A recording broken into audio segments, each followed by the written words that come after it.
joining us on the I Love CVille Show.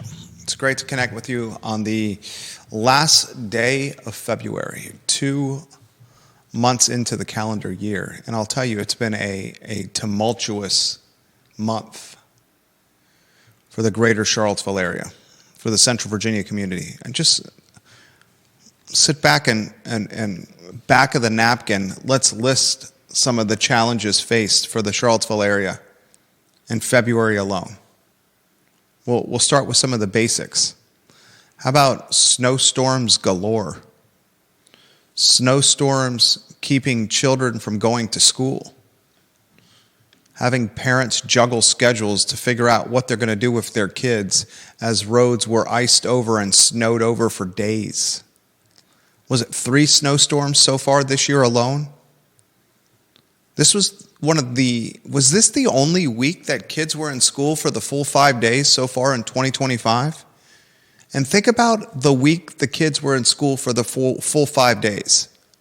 One of the days this week, there was a police lockdown that interrupted and interfered Charlottesville City Schools, St. Anne's Belfield, the Covenant School, other private schools. Do you call that a full 5 days? I mean, I got a first grader asking questions. I can't imagine what 4th, 5th, 6th, 7th, 8th high schoolers are asking. You got, in the month of February, a murder on Water Street in front of the garage where the police have said, people know what happened here. Will someone speak up? You got, in the month of February, a report for a triple murder tied to 3 Virginia football players, air quotes, released to the parents of the murdered football players. And then one of those football players that has passed away, their mom says, this report is bogus. It's absolute BS. Everything's been redacted. I want to know what happened to my son in 2022 when he was killed while attending your university, when I expected you to take care of him. That's in the month of February. UVA releasing that redacted triple homicide report to the parents. In the month of February, speaking of reports, the University of Virginia hires a law firm, high power law firm. And this high power law firm investigates alleged corruption, alleged phony billing, alleged medical chart changing to maintain performance standards and national rankings and regional rankings of UVA health, investigates backroom dealing and cronyism and bullying and professional leveraging and what I called yesterday racketeering of the white-collar variety. That report comes out in a clandestine, after-hours, cloaked, discreet, off-the-record, hidden Board of Visitors meeting immediately after the reports presented to the Board of Visitors Tuesday night, well after the sun had set. The chief executive officer of UVA Health in the hospital system pieces out, hits the road jack, resigns. Another report out in the month of February. This one hasn't been released. Will it be released? We'll talk about it. Is this UVA's Watergate moment? Jefferson Council is asking that question. Great question, Jefferson Council. That happened in February. Gosh, that's just the tip of the iceberg. I mean, goodness gracious. Most months having a homicide in front of the Water Street parking garage, most months having a triple homicide investigative report redacted and released to parents to the point where parents are insulted that they don't know what happened to their dead sons. Most months having a report released at a Board of Visitors meeting that led to the resignation of the highest paid official at the University of Virginia, Craig Kent, Dr. Craig Kent. That's enough for 1 month, but that's the tip of the iceberg. Also in February, we got the Crozet killer, Justin Barbour, using a machine gun to kill a retired nurse. Okay, I'll choose my words carefully. An AR-15. choose my words carefully, not a machine gun, an AR-15 to kill a retired nurse and to take the life of a 43-year-old father, husband. His wife gives an emotional interview to CBS 19. If you haven't had a chance to watch that, I mean, it is gut-wrenching. It made me cry. The mom sitting on the front porch of her house, the wife sitting on the front porch of her house, her father next to her, discussing the death of her husband and how the husband, the foundation of her family of four, will not be around to play Legos, watch Marvel movies with her daughter, play basketball with her kids. The widow's father, sitting next to her on the front porch on a swing, on a bench, he says, my daughter, you know how she grieved the loss of her husband, the 43-year-old killed in that Harris Teeter parking lot in Crozet? She grieved him by touching and holding and seeing his feet. That's all they would allow her to see, because the rest of his 43-year-old body was so mutilated and massacred by that AR-15, it was not recognizable and not symbolic of a human corpse. So that's how she grieved, holding and touching his feet, because the rest of the body, she could not. It was mutilated and massacred so significantly. Watch the interview in CBS 19. Gut-wrenching interview. I'm choked up right now thinking about it. Then you got this week, a 19-year-old still has not been caught, on the lam, criminal history longer than a CVS receipt, convicted felon from his time as a juvenile, beats the bejeebus out of someone allegedly in jail here in Albemarle County, so bad that the guy he beat, he fractured his orbital bones and he's crushed his skull. That's what that means. Destroyed his orbital bone. Gets in a vehicle, Chevy Impala, has a high-speed chase, jumps out of the vehicle while it's still in drive and still moving. That Chevy Impala crashes into a state trooper's vehicle, a civilian's vehicle as well. Then for hours he's on the run. The community's captivated, paralyzed, shuddering in horror. He somehow escapes, Houdinis his way out of 4 police departments' search, German shepherds, helicopters and drones, armed men. And he's somewhere. He's got gang affiliation and gang ties, the police say. And then yesterday, goodness gracious, right just before happy hour, a madman with a knife attacks another person on the street, in public, stabs him. He's in such critical condition, the victim, that he's with life-threatening injuries at the University of Virginia Medical Center. Goodness gracious, I hope he checks his bill if he survives. Pray to God he survives.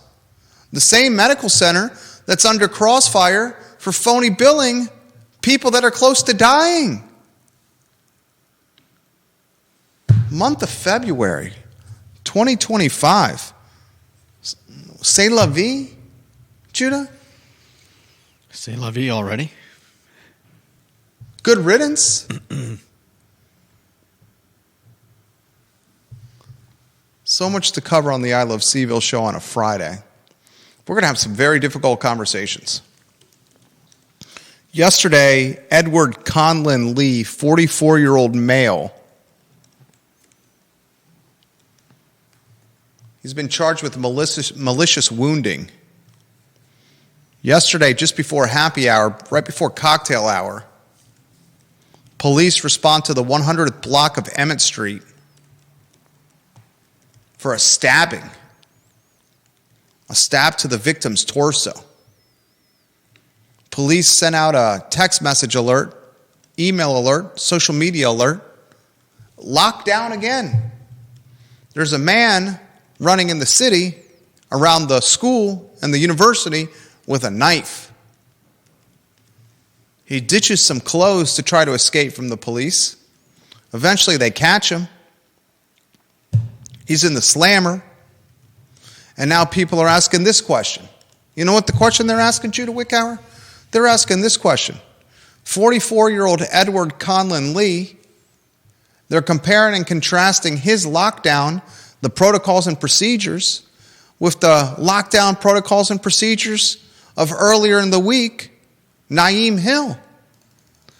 Many in this community are saying Nyeem Hill, his lockdown, was a lockdown that was very different than that of Edward Conlon Lee. And the surface compare and contrast is white man versus black man. That's what folks are saying. We'll talk about that today. Is that uncomfortable to talk about? Hell yeah, it's uncomfortable to talk about. Is that an awkward conversation? Hell yeah, it's an awkward conversation. Would it be way easier for me to sit here and interview somebody that I'm doing a real estate deal with or a business brokerage deal with? We got one closing today. Food and beverage transaction, hundreds of thousands of dollars. Been working on it since November. Closes today. Commissions paid on Monday. Would love to champion and celebrate that. Be easy peasy, Sunday breezy. Be great for the firm. Yield more business for us. The show is metamorphosized into this commentary on the news cycle. And it's blowing up. I never anticipated this. I thought I could use this as a platform to highlight deal flow. Now it's a show that's highlighting me opining and offering analysis and commentary on the intersection or the crossroads of race and policing and lockdowns, the systemic nature of criminal history being birthed because of the overlooked nature of behaviors as youth, the intersection of mental illness and AR-15s, red flags, schizophrenia, out of your mind, and gun ownership, the loss of life outside of a grocery store in sleepy and safe Crozet, the loss of life outside of a parking garage in downtown Charlottesville, homelessness and houselessness, stabbings. Yesterday, a place I frequent often in the afternoons, I'm sitting there with a buddy. A couple of kids come up to me and say, "How's all this stuff happening?"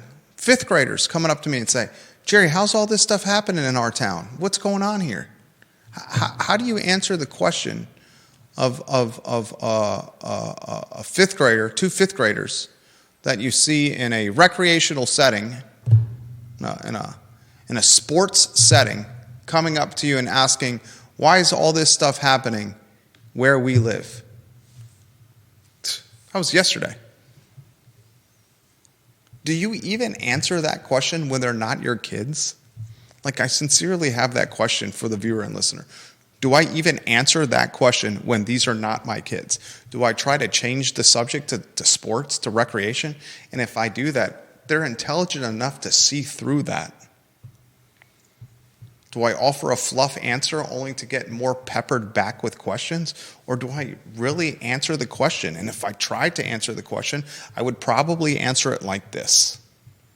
I did not do that. I took the coward's way out yesterday and tried to change the topic. Of course, when I changed the topic, they pushed it back to the topic that they want. Why? Because kids are smart. One thing I've learned with my first grader, even I'm seeing it with my 2-year-old, don't take them for granted. They're listening when you don't think they're listening. They're watching when you don't think they're watching. And they're doing mental calculations in their head when you don't think that they're even engaged into the world we are in today. My son, as I'm dropping him off at school at 7:40 in the morning, was asking me why Trump was kicking people out of our country. This was at school drop-off when the door was about to open. I was like, good God, this is pretty heavy for a first grader. So if I was going to truly answer the fifth grader, who's not my son, his question yesterday and the recreational sports setting, I probably would have said this. You want to know why a lot of this is happening in Charlottesville and Albemarle County? Well, we have a very interesting dynamic here. And that interesting dynamic is it's an extremely wealthy area with very well-to-do people. We have billionaires, legitimately multiple billionaires that live here. And in this intersection of extremely wealthy people, where the 2023 area median family household income was $124,200 for 2023. 2024 is going to be even more, folks. That number gets released in April by HUD. In this intersection of wealth, we have pockets of extreme poverty. And these pockets of extreme poverty ask themselves every day, how do I live in this community where I am very much in the minority by population and very much in the minority by wealth? And the unfortunate nature of these pockets of extreme poverty in the Charlottesville, Albemarle County area is many of the folks in these pockets are folks of color.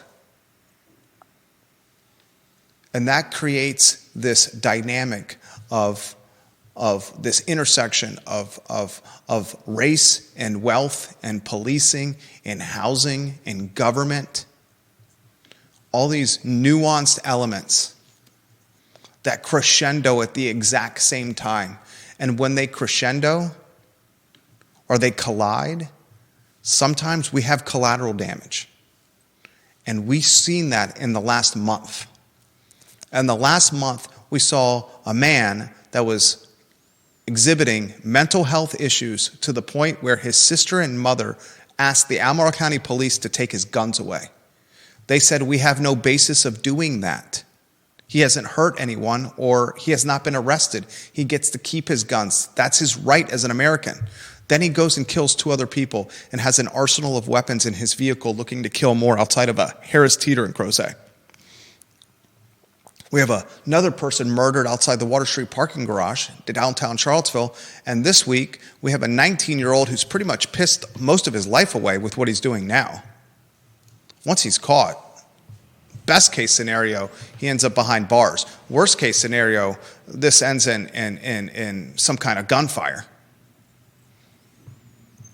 Then you got a knife-wielding maniac who's stabbing someone outside of a church in the city in daylight with people watching.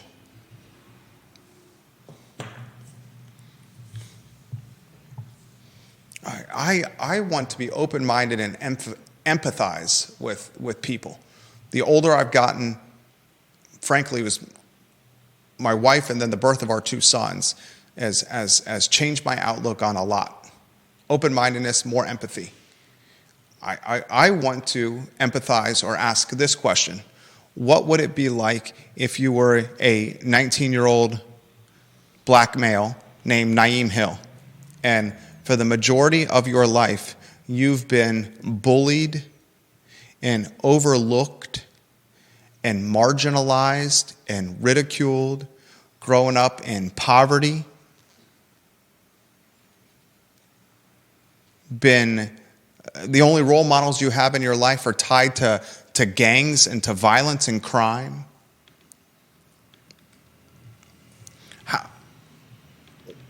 What behavior will be birthed from that kind of rearing and raising? Then the other side of me is like, this guy's a juvenile felony conviction, and then he's going to a playground in the city, and he's live streaming himself with an AR-15 and a pistol in his hand. And then 2 days after, 2 days when he's popped by the police and he's sent to jail, within 48 hours, he's beaten the life out of somebody. And then he goes on a run from the police. You ready for today's show?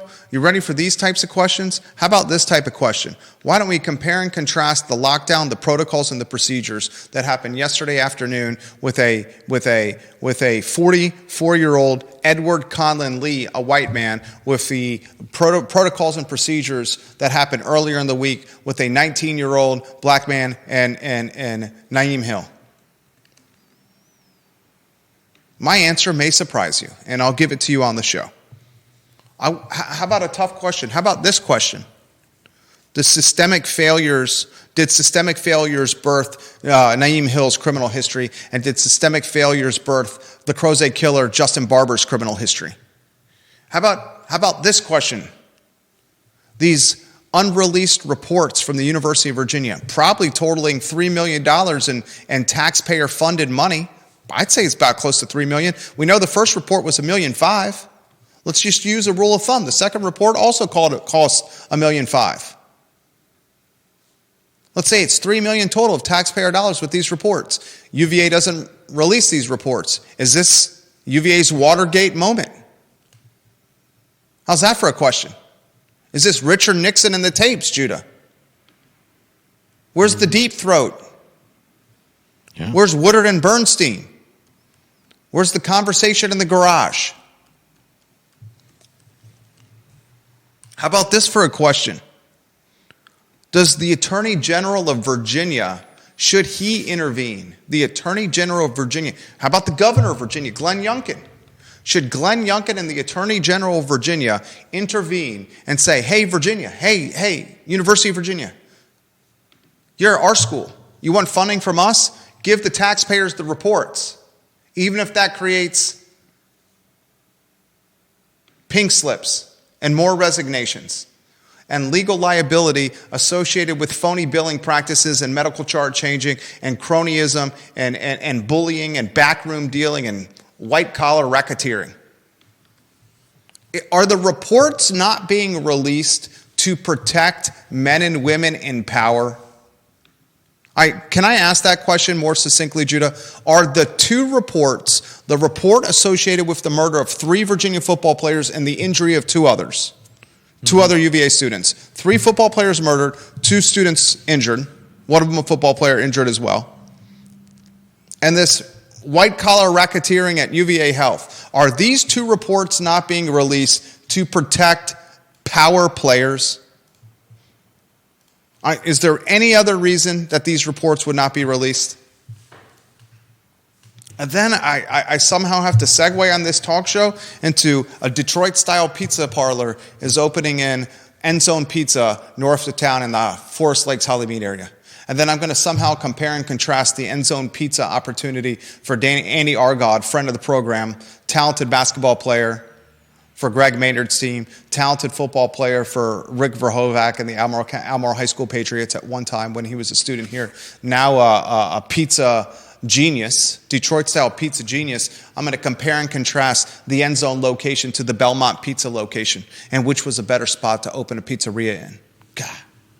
I'll remind the viewer and listener that on Wednesday's program, coincidentally, we booked this a while ago.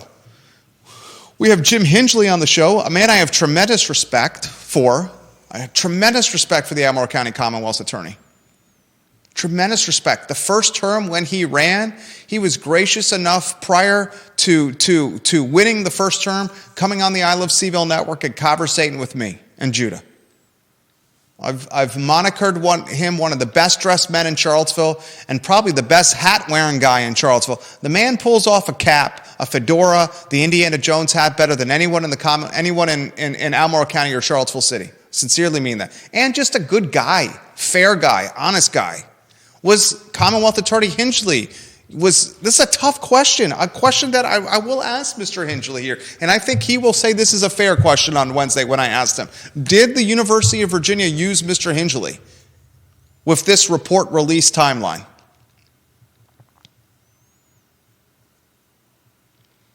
A FOIA was done, and we know that the University of Virginia, Tim Longo and the University of Virginia requested a meeting with Jim Hingeley. What happened in that meeting, we don't know.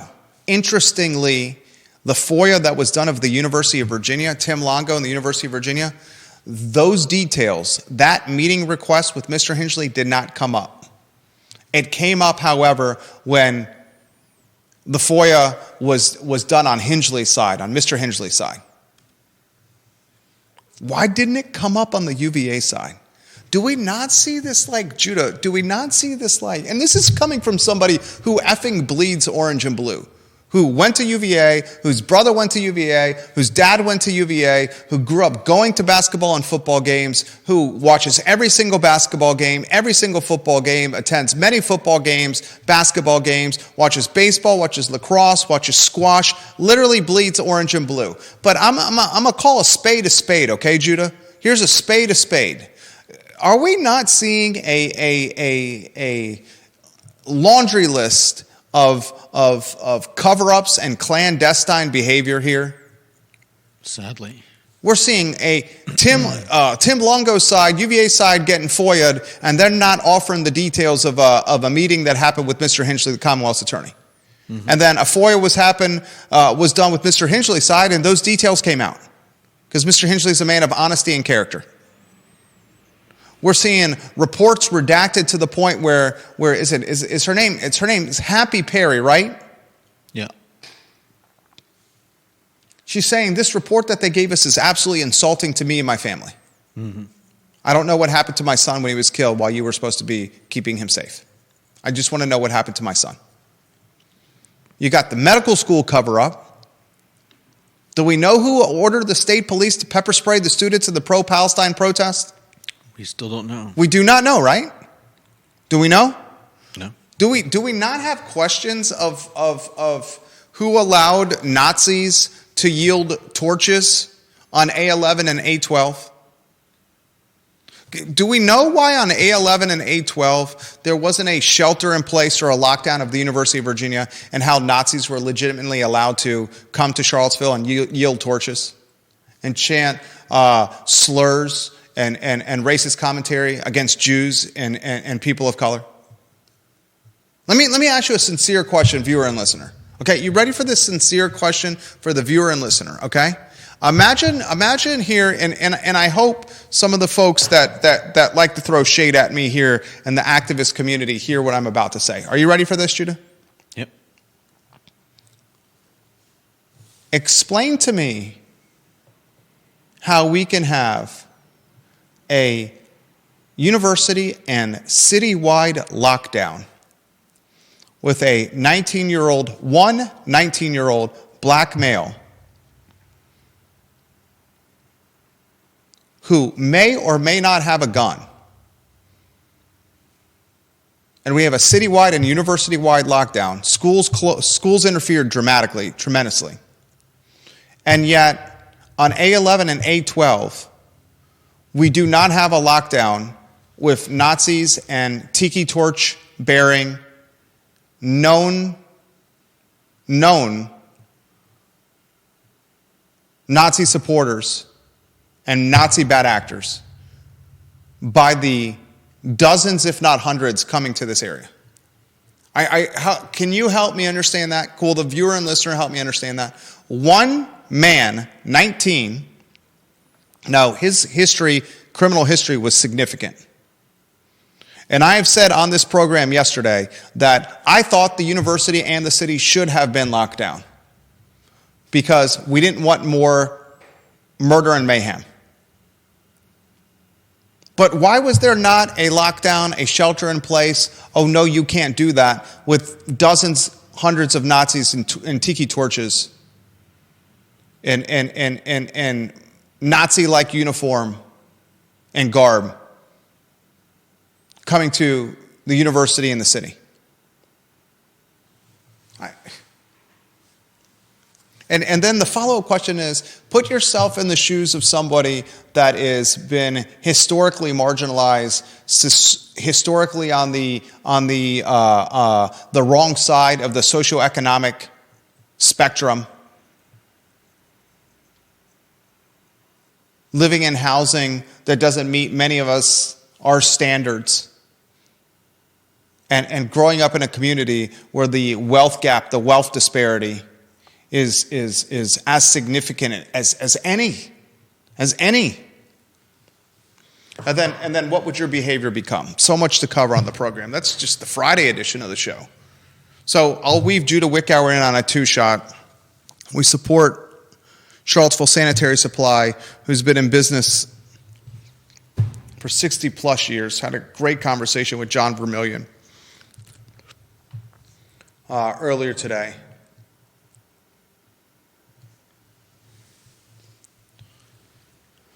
CharlottesvilleSaniTarySupply.com, online on East, or in person on East High Street, online at CharlottesvilleSaniTarySupply.com. Just great people, great family, honest people, hardworking people. Just people you want to support.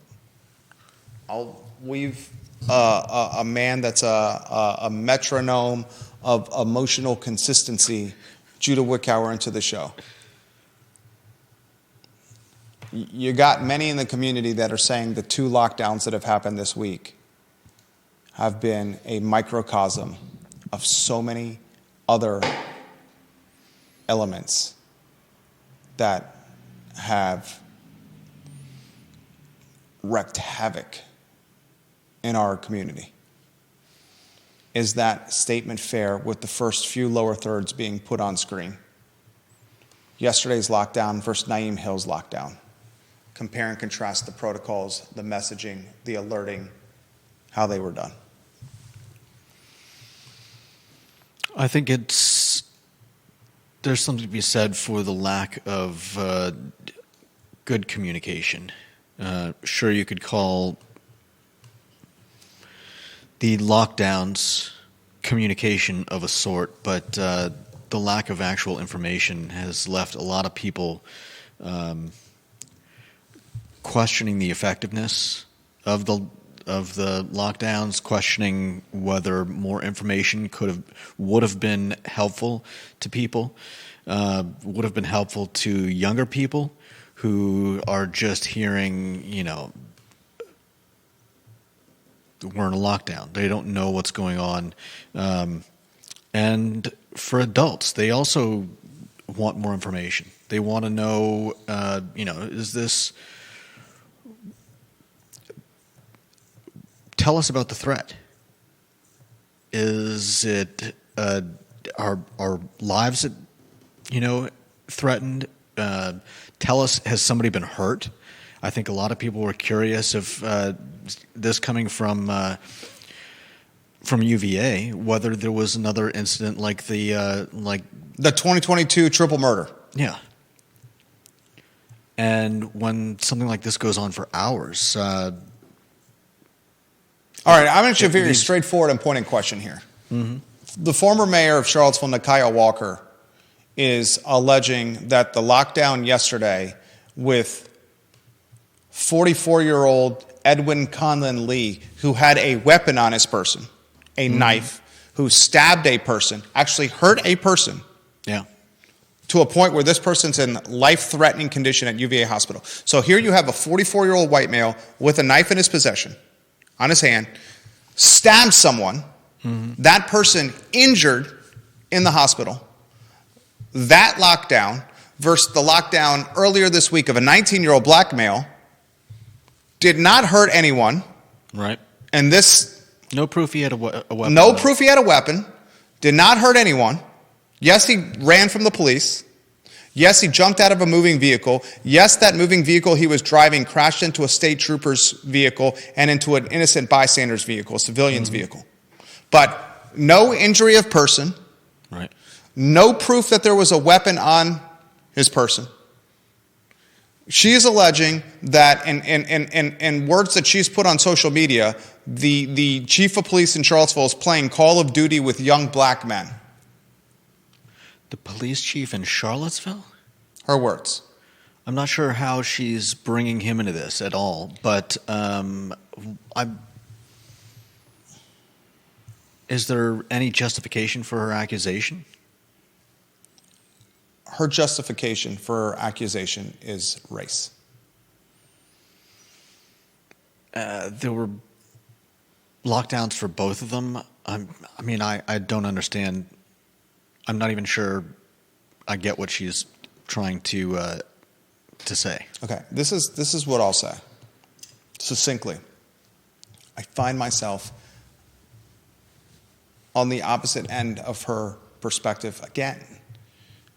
With the 44-year-old who stabbed somebody, they locked down, they ordered shelter in place, and they alerted the community. And they quickly found him. Yeah. Then they arrested him. Then they released the mugshot, released what he did, where he did it, where they found him. And they put this all out on police letterhead and published it online. Mm-hmm. With the 19-year-old, the black male, the reason that there was a photo circulating, the reason there was criminal history circulating, and the reason there was shelter in place and lockdown messaging much more prolific and voluminous was because they didn't catch him. And they hadn't caught him. They were looking for him. There was a longer time that had gone by to get more information that was out there. Also, it's easy to release that information once you have the person apprehended. When you have the person apprehended, you can say, here are more of the details of what happened because he's apprehended. And we have the details of what happened. Yes. Exactly. So while I think that some of Nyeem Hill's criminal history was birthed from systemic courtroom, policing, and societal failure, and yes, while I think Justin Barbour's criminal history and death were birthed from systemic policing, governmental, and societal failures. I don't know if I'd call Barbour's history. You don't attribute Barbour murdering two men and then having his life taken by an off-duty law enforcement officer, systemic, legal, policing, and societal failures? I didn't say that. I just said I don't think I'd see a history of violence. He killed two people. Yeah. He was threatening people. That's not a history. There's a fine line right there, my friend. Oh, I don't think so. A man with significant mental health issues to the point where his sister and mother are saying this man's a danger to society. The two people that know him the most, saying he's saying and threatening the scariest and worst things possible, and he's got a boatload of guns. That's not history for you? Not if he hasn't committed an actual act. No, I don't think it's a history. I respect your opinion. And a lot of people are on your side because they will make the argument we have a right to bear arms. And the police told the sister and the mother until he does something like hurt people or arrest people, we can't really do anything. And I will bet you, I'll bet you, you want to make a bet for the bottle of the bar, a $750 of something between $75 and $100? A 750 milliliter, either aged bourbon or scotch. What's the bet first? I already know what we're... I'd say the bet, there's going to be some kind of lawsuit brought against Albemarle County. For not... malpractice, negligence, not honoring or pursuing clear red flags. Anyone that's tied to the victim's family, there's two families the victims are tied to. The deceased nurse, the deceased father who's got two kids at home and a wife. He's the foundation of the family, as the wife said in this emotional interview. You don't think once the grief turns into anger that becomes what's next, that there's not going to be some kind of counsel hired, some kind of lawyer hired, and some kind of lawsuit filed? No, I would 100%. So you want to make a bet here? Or you're saying that there is going to be legal exposure for the county? I definitely think that there's going to be a case or cases brought against someone, but no, I don't think there's any merit.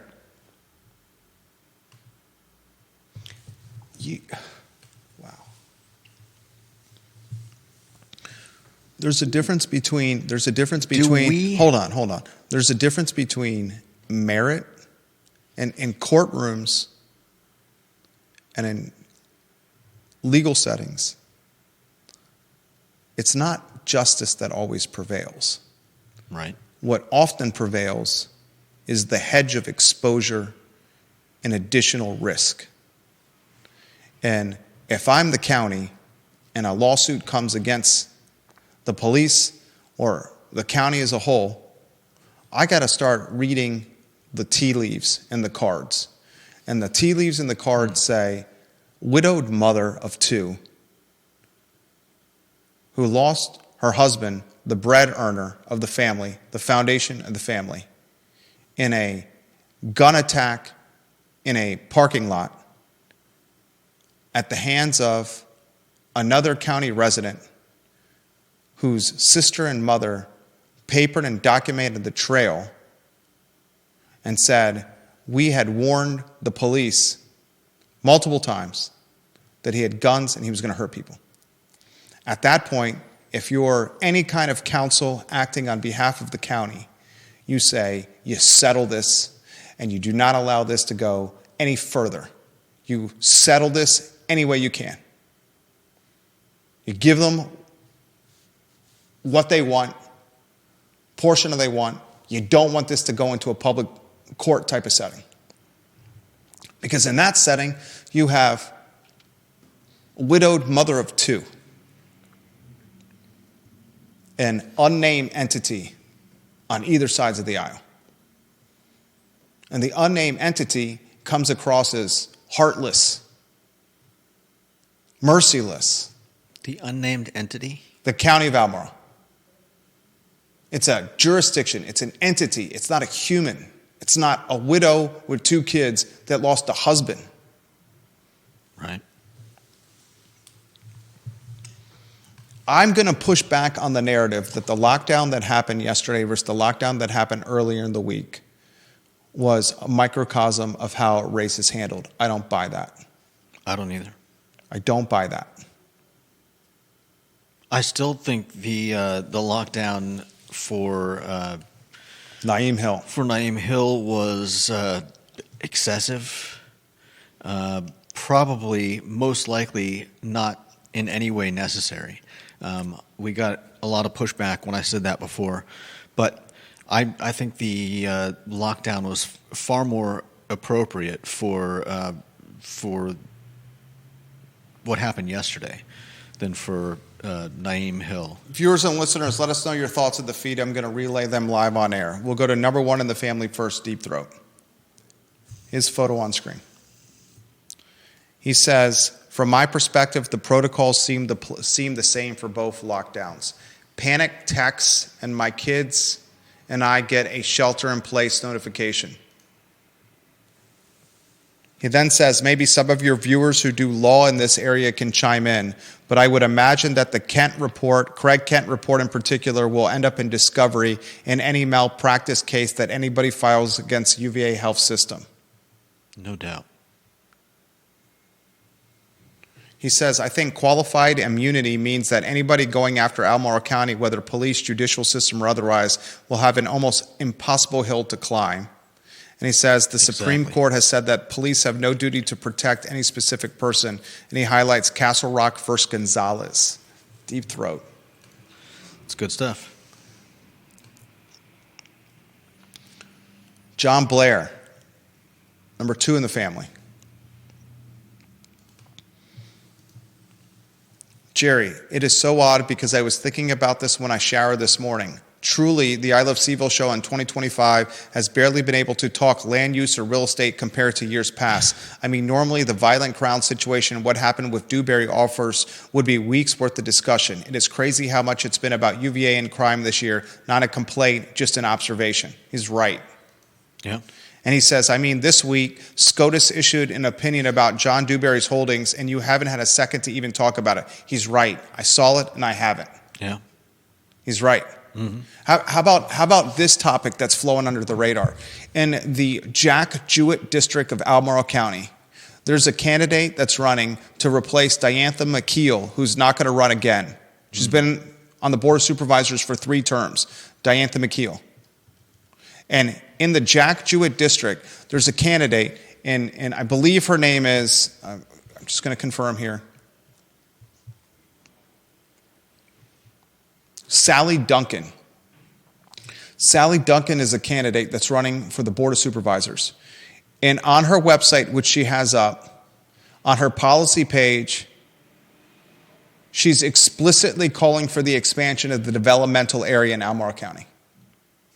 The development area is restricted to 5%.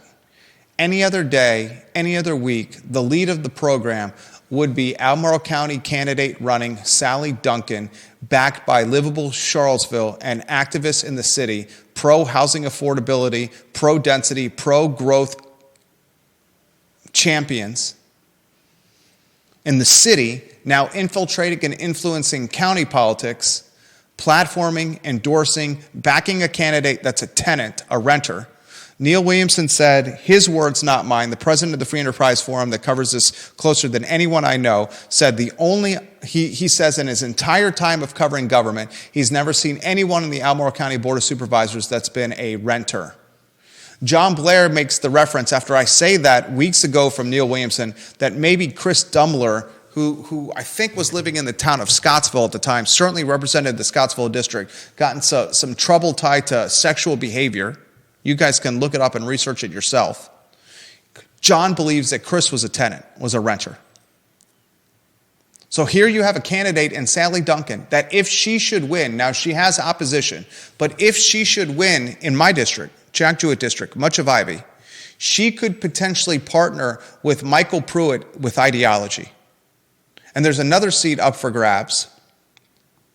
Jim Andrews' seat in the Samuel Miller district. The chitter chatter has a candidate considering running that's like-minded to Sally Duncan and like-minded to Mike Pruitt. Now, there is already one candidate in the Samuel and Jim Andrews' district, the Samuel Miller district, and this candidate works for the University of Virginia. Think about that. Does anyone want to push back on the fact that Jim Andrews, who will not seek a second term in the Albemarle County Board of Supervisors, has endorsed the current chair of the Planning Commission? His name is Fred, how do you think I say his last name? M-I-S-S-E-L. Missel? M-I-S-S-E-L? Yeah. Missel. Fred Missel. He's the Director of Design and Development of the University of Virginia Foundation. The candidate that's being backed by Jim Andrews. And Jim Andrews, remember, got his spot on the Albemarle County Board of Supervisors because the previous candidate, what was the previous candidate, Neil or John, that was in the Samuel Miller district? I should know that. It was a female, a woman. Oh, I should know that. All right, I'll look that up. I don't want to go in the weeds. But how Jim Andrews got his spot is because the candidate before him backed him. And now he's doing the same thing of backing Fred Missel. And Missel works for the University of Virginia Foundation, which is what? The second largest landowner? One of the largest landowners in Albemarle County? Right? Yeah. Should we not be concerned that we have two candidates that are running for Albemarle County's Board of Supervisors? One candidate who's running unopposed right now works for the University of Virginia Foundation. Legitimately, that's how he makes his living. He's running unopposed. Another candidate in the Jack Jewett district has a platform that is expand the development area, build more housing density, aligns with Livable CVille, aligns with Mike Pruitt, the representative from the Scottsville district. And right before our eyes, we're seeing government, a game of chess being played with the Board of Supervisors that could absolutely alter Albemarle County and its future. Absolutely alter it. And no one's talking about it. Is no one talking about it because they don't know about it? Is no one's talking about it because they're being distracted by murder and mayhem? Is no one talking about it because they're being distracted by the intersection of race and lockdowns and shelter in place and police and messaging? Is no one talking about it because they're being distracted by UVA reports that are not being released? Is no one talking about it because the news locally has become a shadow of its former self and no one can get it? Is no one talking about it because I'm not talking about it? Are we the news? We got all the stations watching us now. You heard Bree Stith come on the program this morning. She did a great job. She's a realtor with Keller Williams. She was on Real Talk with Keith Smith. She was formerly an NBC 29 reporter. Before the show, she said, all of us over at NBC 29 watched everything you did on the I Love CVille show, your tweets, your social media posts, and what you talked about on the show. And that was something that us as reporters literally looked at in determining what we were going to cover that day and the next day. Her words. Think about that.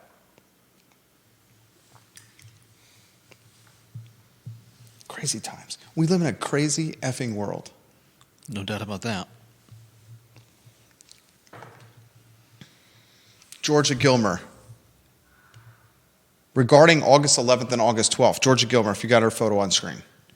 It was being billed as First Amendment right, even though there were clear threats to the community. In turn, the powers that be asked the community to voluntarily stay home. That, of course, did not happen. Not sure a lockdown would have been legal because it would have prevented individuals from exercising their right to freedom of expression prior to all SHIT breaking loose. Isn't that crazy world we live in, where Nazism and the Klan are free speech protected, yet a 19-year-old on the run who may or may not have a gun, who had a dead inspection sticker and a charge from a brawl in the jail over his head, caused a city and county-wide shelter-in-place, lockdown, and emotional paralysis. Vulnerability. It's a crazy world we live in.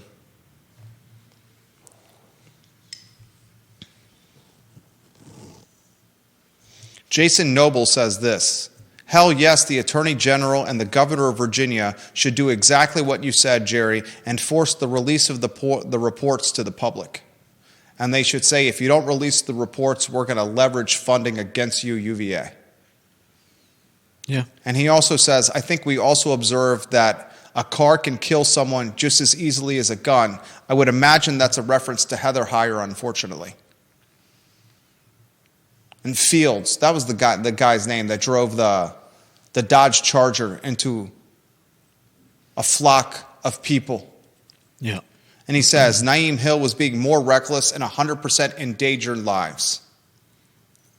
And he's saying Nyeem Hill, Jason Noble was being more reckless and 100% endangered more lives than the knife-wielding, stabbing, torso-stabbing maniac. You buy that?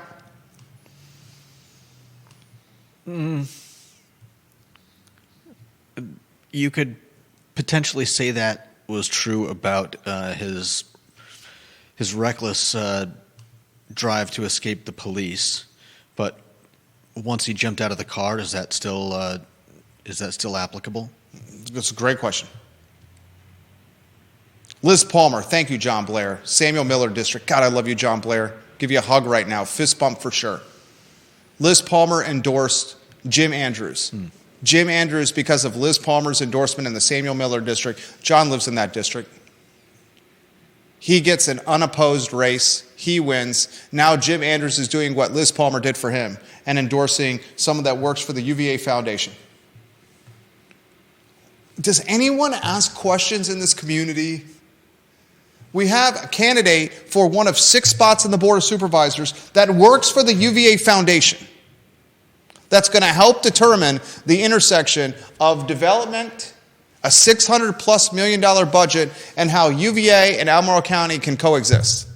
Can you explain to me how an elected official, one of 6 people that determine a $600 million plus budget,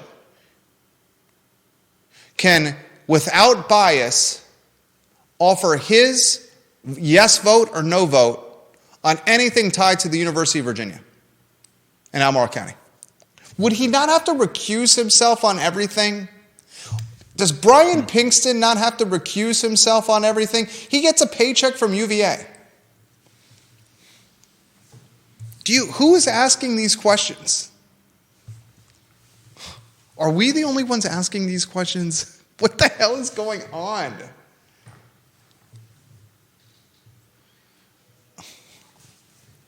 Are we the only ones that are pointing out that the Jack Jewett, Sally Duncan candidate represents much of Ivy is already on her website saying expand the developmental area?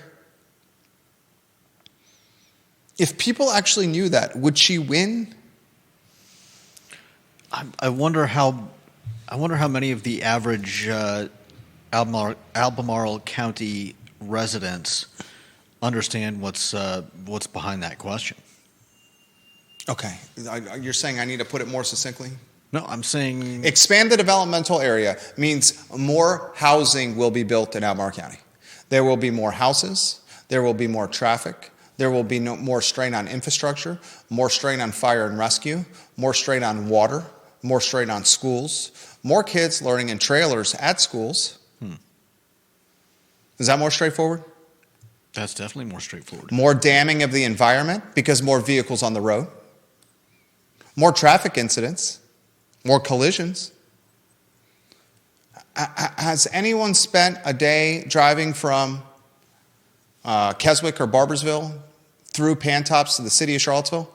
I've been here 25 years. That drive didn't used to take 40 minutes. It takes 40 minutes now. Has anyone spent a day going to and from Hollymead and Forest Lakes to Charlottesville to work at UVA? That drive didn't used to take 40 minutes. It takes 40 minutes now. You know, are we going to sacrifice quality of life because we're going to prioritize density to the level seen at Fredericksburg in Northern Virginia?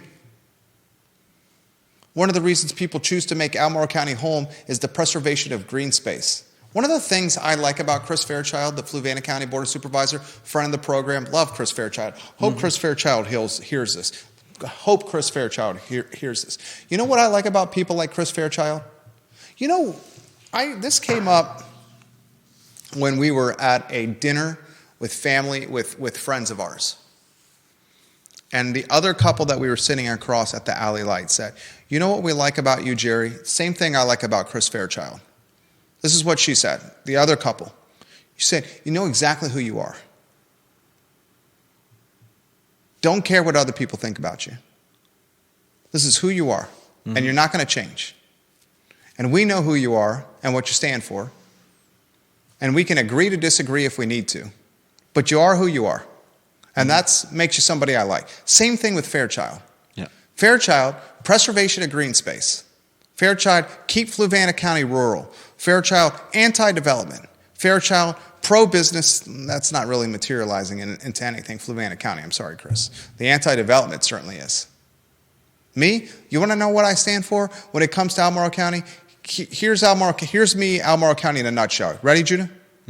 Why don't we start prioritizing quality of life and children learning in classrooms and children getting to school on time and home on time and start prioritizing our fire and rescue and our police and start being able to live in our communities and start prioritizing bicycle lanes and pedestrian and start prioritizing green spaces and start prioritizing the environment and start prioritizing an area that when my kids become adults or when my kids' kids become adults, they have an Albemarle County that's as good as the Albemarle County when I first arrived here 25 years ago. Why don't we prioritize Albemarle County and not turning into Fredericksburg, Virginia or Northern Virginia, which is a clusterfuck? Why don't we prioritize spending in a way that is fiscally conservative, where the middle class of Albemarle County does not feel like that they're becoming the pinch class, the evaporated or the eviscerated class? Why don't we prioritize an Albemarle County that comes up with incremental sources of tax revenue? Why don't we prioritize an Albemarle County that figures out ways for Albemarle Countyans to continue living in Albemarle County for generations to come? Why don't we prioritize an Albemarle County that is not so tax? The county executive proposes a 4-cent tax rate increase. At the same time, assessments are spiking double-digit percentages for some people. What's that going to do? Just gentrify the middle class of Albemarle County, gentrify the upper class out of Albemarle County. Soon it's going to be a county of 1%ers, 2%ers, 5%ers. This is what some people are saying. Let's raise the taxes to create housing affordability. Explain to me how that works. Has anyone explained to you how that works? Let's tax people more so we can create affordability. How does that work? Don't work in groceries. Doesn't work in gasoline. Doesn't work in beer. Doesn't work in toys. Doesn't work in any commodity.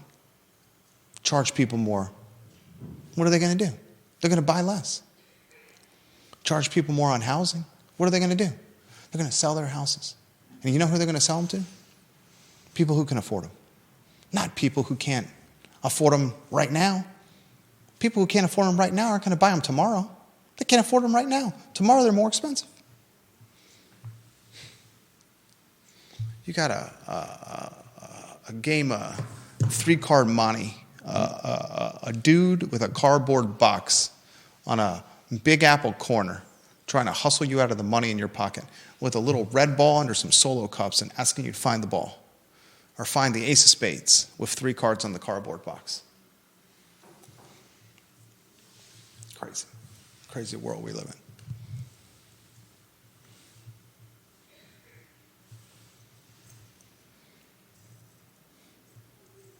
Yeah. Deep Throat says, speaking of your point on cost of growth, people like Lloyd Snook would always say, let's get more housing and build it, and it will help lower taxes. It will create a bigger tax base. And he says, but Albemarle County has had massive housing production, 2 times the national average rate. And guess what? Both increases in assessment and increase in rate. Adding population does not automatically improve the fiscal situation. Do you know why? Okay, how about this viewer? He's right. You know why adding the population does not automatically improve the fiscal situation? I'll ask Judah Wickower that question first. Why does adding population does not automatically improve the fiscal situation? Why is that? Put it very succinctly, Judah. I'm not sure I've got the answer to that. Because when you add to the population, that population has to be serviced. That population is going to create, what is the number one line item on the Albemarle County budget? Every year. Schools. Every year the schools ask for more money. Every year the schools are asking for more money. And now the schools are they're playing a game of chicken. Here's the game of chicken that the schools are doing, that Dr. Matthew Haas is doing. That guy's a smart SOB. Dr. Matthew Haas is a smart SOB. You don't stay superintendent of schools for this long without being a smart son of a bitch. And this is what this guy is doing. Are you ready for this? Mm-hmm. He's sending messages out to Albemarle County parents using his principles, leveraging his principles. And he's saying, I'm going to get my principles to tell the parents that we're going to cut their kids' foreign language out. And we're going to make sure that those moms in Western Albemarle, in Murray, in Meriwether, in Ivy, they find out that their foreign language is going to be cut because we don't have enough money. And those moms, Dr. Haas, I'm going to get my principals at Western and my principals at Murray and my principals at Meriwether and my principals at Henley. And I'm going to get those principals to send out an email. And that email is going to say, your kids will not learn because they won't give us enough money. And guess what's going to happen, Jude? Guess what's going to happen? Parents are going to be up in arms. Parents are going to be up in arms. Give them the money they need. They're going to go to the school board and they're going to go to their Albemarle County Board of Supervisors and say, shame on you. Shame on you. But none of them are actually going to look into We where want the more money's being money spent. for our kids to learn. And then Haas is going to get his money for his budget. And let me tell you what, when you increase the population, more kids go to school. And the county's going to need more money for schools. When you increase the population, more cars drive on roads. When you increase the population, more fire and rescue and ambulance and rescue is needed. More water is needed. More everything is needed. Does anyone not see this?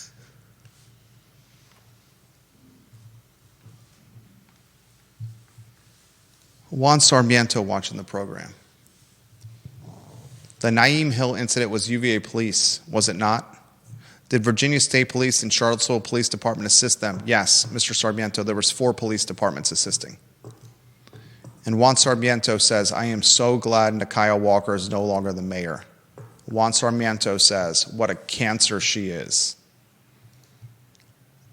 His words, not mine, Nakaya. Curtis Shaver. I used to drive from Belmont to Hollymead Shopping Center every day for work. It took me 20 to 25 minutes in the morning, 30 on the way home today. Belmont to Hollymead, 30 minutes. That's insane. Yeah. My wife, when we were living in Keswick, and our kids went to school in the city and did sports on the right over the western side of the city line, was spending 2.5 to 3 hours every day driving in the car. If you're going to spend 2.5 to 3 hours every day driving in a car, go live in McLean or Northern Virginia or Manhattan. You don't live in Charlottesville. That's why we moved. Jason Noble throwing shade at Dr. Haas. I will say this. I think Matthew Haas is a savvy and sophisticated politician. Oh, yeah. That knows how to play this game. And he does it through the guise of being a humble, bow tie wearing, jacket wearing, glasses wearing, school bus driving at times, longtime educator that hides behind the influence and the arrow catching school board. But what he's doing while hiding behind those arrows, that political crossfire, and that crossfire is going to be effing significant when the moms and Ivy and Western Albemarle rip the school board a new you-know-what because their kids don't have language. Yeah. Haas is just going to sit behind that school board, and he's going to watch as that school board gets ripped, proverbially macheted and sliced and diced, when what he did from behind that school board was have his middle management, his principals, send an email to the base of people that were going to get angry, organize and strategize and galvanize, and come back, political crossfire the elected officials to the point where they get their money for the budget. It's a puppet master. It's a puppeteer of talented proportions. Is anybody asking these questions? Who's asking these questions? Why aren't we asking these questions? Why are we asking these questions? Heck, I should be talking about A Squared Pizza opening in Endzone, or what's the best use of Belmont pizza? And should A Squared have opened in Endzone, or should it have opened in Belmont pizza? And which one has more upside? How do you know? I mean, they probably were getting ready to open before Belmont even closed, to be fair.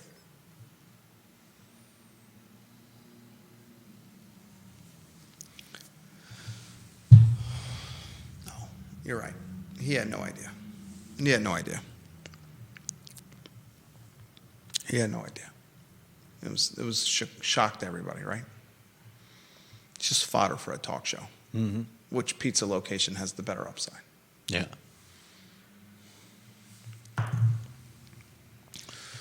All right, that's 75 straight minutes of unfiltered, unstopped commentary and analysis of what's happening in Charlottesville, Albemarle County, and Central Virginia across the following silos or categories of news: current events, crime, policing, land use, government, schools, finance, food and beverage, the economy, the intersection of race and how it applies to perception through elected officials, policing leaders, and the university.